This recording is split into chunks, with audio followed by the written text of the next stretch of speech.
Today's episode of Desertwood Days with Kathy Blaze is sponsored by Dork Publishing, expanding minds through fantasy since 2018. Learn more at the Dork Publishing website, www.dorcpublishing.com.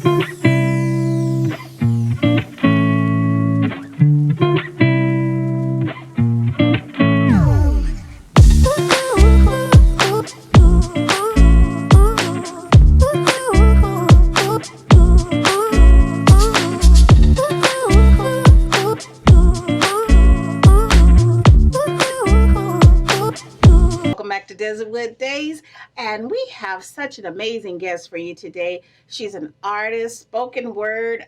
She's just an all-around talented young lady. Let's welcome Miss Marva Harris. Hello there. Hello. Good to see you again. Good to see you again, beautiful. Thank you. So good being here. Thank you, thank you.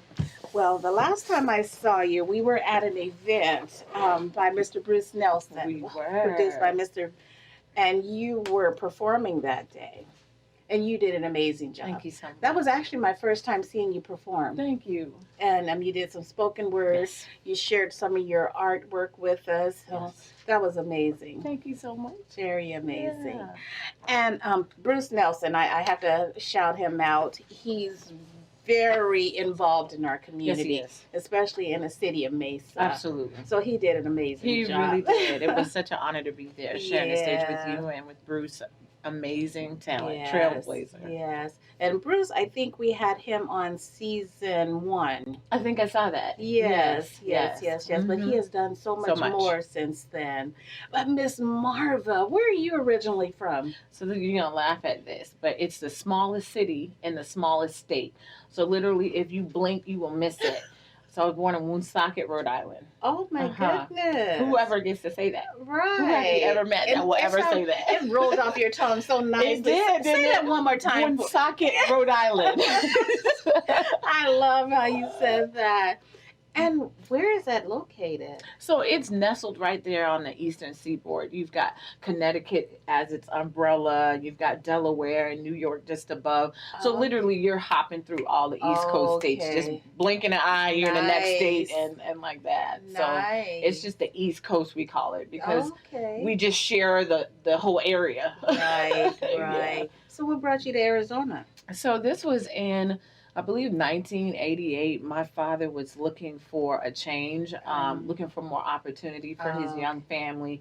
I'm one of 6 children. So my mom and dad were like, we've been here, and they just wanted an opportunity for change. So we had our Uncle Maxwell, God rest his soul. He was out here in Scottsdale, Arizona, and he was instrumental with Motorola. He was doing very well, one of the first Black engineers there, and he sent us out to come and see if we would like Arizona, and from there we ended up staying. We've been in the valley since then. Wonderful. Yeah. And you know what? That's the reason why a lot of our ancestors came here. Yes. That is very more opportunity, sure. And we found that here, I think. Awesome. That's great to hear. Yeah. So, Miss Marva, you're an artist. Yes. What does that mean to you? Oh my goodness. I mean, so many things. To be an artist is to be truly yourself. And I have this dialogue with a lot of people who see themselves as, anything other than artists. They'll say, "Oh, I don't draw, so I'm not an artist," or that's what most people think when they say an artist. Exactly. I draw. Right. Or they'll say, I don't sing, so I'm not an artist. And it has just been such a pleasure to speak with people to uncover the art that lies in all of us. Right. So if you cook and prepare food, that's an art. Right. If you are cutting a lawn and you just love that lawn to just be beautifully manicured, that is an art. Right. So art lives in all of us. So to be an artist is to innately express what's inside of you. That's what I truly believe. They have to see the word as a title. Absolutely. Right. Absolutely. And so for me, I like the expansiveness of the word artist. I don't see it in a narrow lane per se. No. Right. When did you give yourself, or I don't know if it chose you, when did you receive that title? As a visual artist, I would say within the last 3 years. So I have been a performing artist, and that's my background. So when I attended Spelman in Atlanta, Georgia, I was a drama major. Oh, okay. So I was on stage, I was doing musicals, I was directing plays, and that was my niche. I have a production company and all of this, but what people didn't realize is that sometimes moments before coming onto stage, I would vomit, get nauseous, and then come back on stage and put it on like it was no thing. So I was a performing artist, but I had this massive anxiety about it. I totally I had this understand massive that. anxiety about it, and it was like, you know, I love the preparation leading up to it, or working with the actors and directing, or even me being on stage. But it was just something different when it was like go mode. I would just become so anxious. I always said, and I don't know if it's me putting that in my head, that I have test anxiety. Yeah. No matter what the test is, Exactly. I've always felt like I had test anxiety. Right. But when I'm put into the situation, I can do it Then with no problem. It's a totally different dynamic. Right, That's how it was for me, just being a performing artist. But visual arts is where it's settled into my body, into a good place. It's settled in my heart, my mind, into something where I felt like, here's where I breathe. Right. Here's where I can relax. Here's where I can let it flow in a way that's coming out and it feels healthy to me. Right. Yeah. Right. And is that because you're more in control? I believe so. You know, and that's interesting that you would say that. I do think it's that. I think so many variables happen, you know, sets are crashing, mics going in and out. You know how this can be. Right. And so, yeah, when you have that need for, you know, control, you want things to come out in a certain way. It was just surrendering and being able to just be in that peace that I found. Yeah, that I truly found. Yes. So what was it that inspired you to get into this industry? You know, like I said, I've been in the performing arts since I was a little girl. Like I went to performing arts high school. I majored in it at Spelman. I've been in LA. I've done that whole thing, and I enjoyed it so much. It's always been a part of me. I have very artistic parents. My mother was a choreographer and a dancer. My father plays 12 instruments. He's a photographer. This is in our blood. Yeah. So it's been you around answered me. my question. I'm like, when this little girl was looking at someone, who was that inspiration for you? But you had it in your household. I had it in my household first, and I was that sister that would be like, okay, everybody sit down, I'm gonna perform this play for you all. And I had my towel on my head, and I would be singing a song, and they just knew, here she goes. Okay, Neffy. Look, okay, Neffy. That's right. I was so bad, you know, and thank you to my sisters and brothers who were just unwilling participants to my foolishness. But yeah, I definitely saw it around me first. Wonderful, wonderful. How would you describe your style? So I'd say I'm abstract expressionism in my art. I've always been a fan of Picasso. I am a fan of the South American artist Guayasamín. And I'm wearing this shell. I lived in South America for a little while, and it was gifted to me by some of the students at a school of the arts that I taught at. But it was there in South America that I learned about the art of Oswaldo Guayasamín. And he's very similar to Picasso. And of course, Picasso draws a lot of his influences from Ghanaian artists and his abstract. Most people don't know that about Picasso. His trips to Africa derived a lot of the style that we see. And I always loved it. I've always been someone who appreciates visual arts, but I never would have described myself in those terms prior to 3 years ago. Yeah, I never would have. I got a gift of an easel from a friend. And I said, you do know that I'm performing art, right?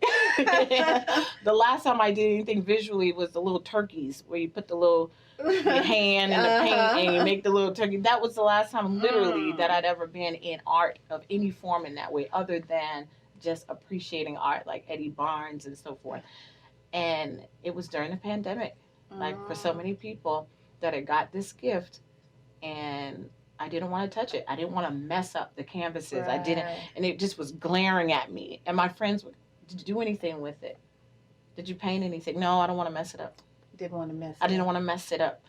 And I didn't want to add beauty to it. I didn't, you know, it was just that again, that anxiety of it all. But when I knew I had so much bottled up about what was going on in our country, about Floyd, about what I saw with racism, about what I saw happening with the division in our country, it became a therapy, if you will. It became my therapy. So you put some of that on your canvas? I put all of that okay. on my canvas. I put it all. And Good. it was such a release. And I have not stopped painting since that day, 3 years ago. You know what? That's one thing we realize. You know, some people would say, "I don't know where I got this talent from, or why me." But you know what? There's a reason behind it. Very true. There's a reason behind it. I don't think that we receive anything that we don't deserve. Okay, come on now, Miss Cassie. Yes, amen to that. It's true. That is true. And you're utilizing that not only in what you do in your life, but as an instructor with the young people. I mean, you're teaching and sharing that knowledge with others. Yes. That's always been important to me. My background in education has been as an arts advocate. I recognize the importance of arts. Its ability to bolster the confidence of the youth, its ability to state things that would not have been able to be stated were it not for the ingenuity of creativity. I love what art allows us to say. Right. And you know, there was a time where there were certain things we couldn't say. Come on. So it was put on the canvas, whether it was put in the dirt or it was put in a wall or a rock. Absolutely. But it was put somewhere. Right. And that was art. Absolutely. That was art. Hidden in our braids. Yeah. That was art. And you know, a lot of times people see things and they don't get it. Right. But that's a message. Absolutely. That is a message that is understood by certain cultures. Absolutely. And there's a meaning behind, I mean, the way someone wears their hair, and it goes way back. And it's art. And it's art. And that is something that was created a long time ago. Right. To create a message, a necessary message. So true. True. So I know you brought some media for us today. I'd like to take a look at that. Sure. My goals and the things that I'm excited about in art. It's my hope and intention to bring my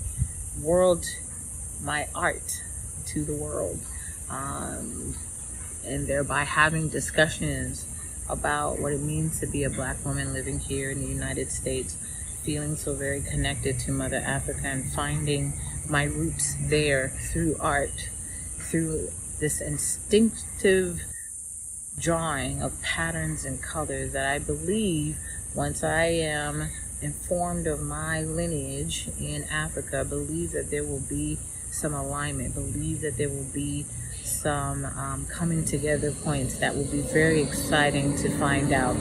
I have just been painting patterns and painting colors, and I thought to myself, wouldn't it just be so interesting if when I find out where our family derives from in Africa, that those tribes and those people express themselves in the colors that are prevalent to me and the patterns that I have just been drawing without thought, just feeling it. And so I'm going to be doing that particular study. I'm also interested in curating the work of lost art, I call it, here in the African American community. There's so many basements full of art that's never had its opportunity to have visibility, and I am personally taking that responsibility to uncover those gems. And I start with my own family, which is 4 generations now, 5, of African American artists who it's just the art in our blood. And that is the name of a show I'll be curating that uncovers 5 generations of art in my family. So that's a little bit something about my inspiration and the things I'm interested in. That was awesome. Thank you. And I definitely have some questions on some of the things that you were saying, and that, I mean, like some of the colors and the patterns. Absolutely. Are you able to tell us about certain colors that really make you feel a certain type of way and what they mean? Absolutely. So you'll find black in all of my all of my artwork, I believe that black is that color that emboldens other colors, that heightens the discussion on a canvas. It is as much an artistic expression as much as it is a cultural dialogue. So one of my very first collections was called Dreamy Night, a dreamy night. And it is a reclaiming of this color black as beautiful. And there was this large initiative in the 60s that said, Black is beautiful. And it was because we would see these images in television or in the dictionary, and you would look up black and it would say evil, and it would say foreboding, it would say things of this nature, but yet we were described in these terms via the color. And so it's my inner discussion and an investigation, if you will, about how black aligned with other colors emboldens all of those landscapes. So Dreamy Night, that collection, you will always find black in some way, whether it is a form of a human in black or just colors and wild abstract expressionism that uses that color. You will find also oranges. I'm donning orange today, but orange is just for me a color that represents the earth, that Georgia clay, that soul where you put your feet in, those sunrises, a warmth in us. And I just set colors in front of me. And I literally look to see which colors are speaking to me at that moment. What do I need to interact with at that moment? And they just, whatever those colors are, that's where I'm going for that day on that canvas. Wonderful. And interestingly enough, that process is very innate in parts of Ghana. And again, I'm curious to know my derivatives in Africa because, like in Ghanaian culture, they use Adinkra symbols. And the symbols are all throughout their art. It may be a swirl or something that appears as a conch shell. It might be, polka dots or things like that. But they all represent something. Right. And I have utilized and pay homage to that particular culture in my work. And there are symbols and meanings behind those symbols in all of my pieces. They're consistent. Yeah. I love that. Thank you. I love that. And what do you say to people that just don't get it? I mean, and they just think it's rubbish. Art is in the eye of the beholder. You know, certain things are going to resonate with you because of your life experience. And other things may not resonate with you at all. And I, for one, especially when you come into it, there's a vulnerability that happens when you have exhibitions. Not everyone is going to feel your art. Sure. But it's you knowing your purpose in creating that art. It may reach some, it may not. But for those it was meant to reach, what a beautiful thing. Yeah. What a beautiful thing. Yeah. And for me, if that's just the one, if it's just me, that's and true. No one, it healed me, it served me in that purpose. So that's how I look at it. I advise anybody when you're looking at art and you're looking to make a selection in your home, does it speak to you? It has to live with you. Does it resonate with you? And what if you not, think when you wake up and you see the beautiful blue sky, what does that mean to you? When I wake up and see the beautiful blue sky, that's a good question. I love blue. That's one of my favorite colors. Too. So when I wake up and see the blue sky, I see renewal. I see a fresh opportunity. I see loftiness and something higher than you. I see divinity. And so when I see blues and I use blues in my artwork, I'm speaking on that tone. I'm speaking on that in there. I have a piece that's called Undaunted, and my Spelman color, I'm a Spelmanite, proud Spelmanite. Our colors are blue, a royal blue and a light blue. And I always thought, well, how powerful that we picked those two colors for our Black women institution. So it speaks to me about the rivers of our soul and our history as Black women. So I have a piece called Undaunted, and the paint is just cascading off of it. I just kind of flung a brush of blue, and I watched that blue sliding down that canvas. And normally you'd probably stop and kind of correct some of that, but I wanted it to flow off the edge of that canvas. So that became a very popular piece for me called Undaunted, and that's from a line in the Spelman hymn, but it was blues. It was those blues that was where I built the piece around. So it's so interesting you asked me that. What advice would you give someone that wants to step out of their comfort zone, and they know they have something within them? How would you recommend they get started? or to be able to just recognize that they have that talent. Just recognizing it. Wow. I think journaling really helped me to get to that place. And when you start to journal, you can see where your life has changed and where you've made some advancements or where you're growing or where you're maturing. Sometimes it starts with that. But for me, the journal is the canvas. And so I would recommend to anybody to just set it up. Suspend all of the judgment that you're going to put in your mind. Pick up the paintbrush, sit in front of paint, and allow yourself to be thoughtless almost, instinctive, and just let your hand move. So I do these art therapy classes to help people, one, unlock the freedom of just making mistakes and just being. We put so much pressure on ourselves to deliver, and it needs to be this way. Or to be who someone else thinks you should be. That part. That's the part of the problem, because, they see an artist as if you said, you're not an artist because you don't do this.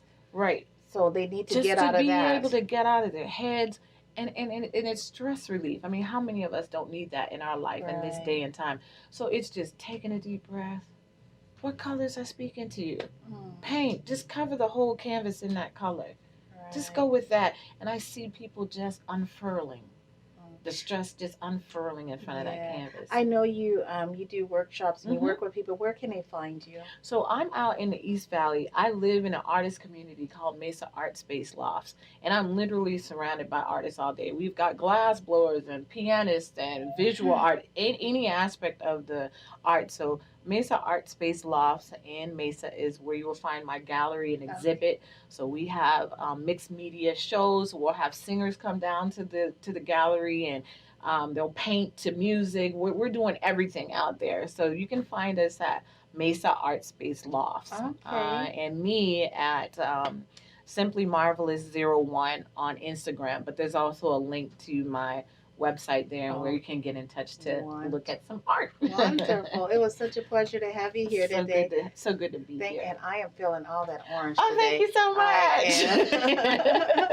And thank you for joining us here today on Desertwood Days, and we'll catch you next time.